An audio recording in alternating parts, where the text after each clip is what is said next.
મારું નામ રાજુ છે અને સોમુભાઈને અમે બોલાવ્યા તો એઓ તાત્કાલિક જગ્યા પર આવી ગયા, પણ ત્યારે કૂતરું અમને મળ્યું નહીં. ઘણી કોશિશ કરી પણ ના મળવાથી છેલ્લે તેઓએ તેમનું જે સાધન, જે નેટ હોય છે, જાળ હોય છે, એ અમને શીખવાડ્યું કે તમે જ્યારે પણ તમને દેખાય તો તમે આ રીતે એને જાળ નાખી અને પકડી લેજો અને પોસિબલ હોય તો અમને બોલાવજો, નહીં તો જો તમારાથી થઈ જાય તો કરી લેજો. એટલે હું અને અંકલે ને બીજા સોસાયટીના 2-3 જણા ઘણા અમને મદદ કરી અને અમે લોકોએ એને પકડી અને એના મોં પરથી બોટલ કાઢી દીધી છે અને કૂતરું હવે સહી સલામત છે.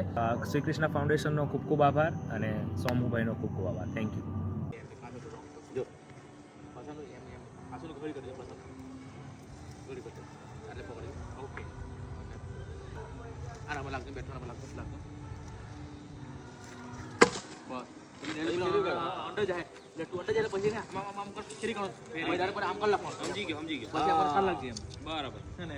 મોટી જોઈએ, મોટી ટ્રાય કરું કે કાઢવાનું. એ પેલા પાસે કટર છે, એની પાસે તારી પાસે કટર છે ને કૌશિક? કટર લાવ્યો, કટર લાવ્યો. નીકળી જો. નીકળવા દે પોતે બી અટકેલું જ છે. એ નહીં કામ આવવાનો, પણ ચપ્પુ તો મળી ગયો. આ લગભગ આવી જાય. કામ કરો ને, સાબુ ચાલો, વેરી ગુડ. એ ભૂખો છે કેટલા દિવસ? કેટલા 7 દિવસ થઈ ગયા છે તો ગાવ તું આમ ગામ ફેરા હાથમાં જ વાડામાં ફર્યા કરે પછાડી. આજે સ્પેશિયલ એ લોકોને બોલાવ્યો અમે. નીકળી જાય.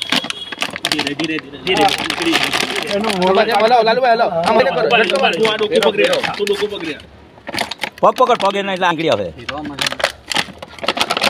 તેલ લેવું ને, તેલ નાખો ને અહીંયા આના બાજુમાં એટલે સરકી જાય.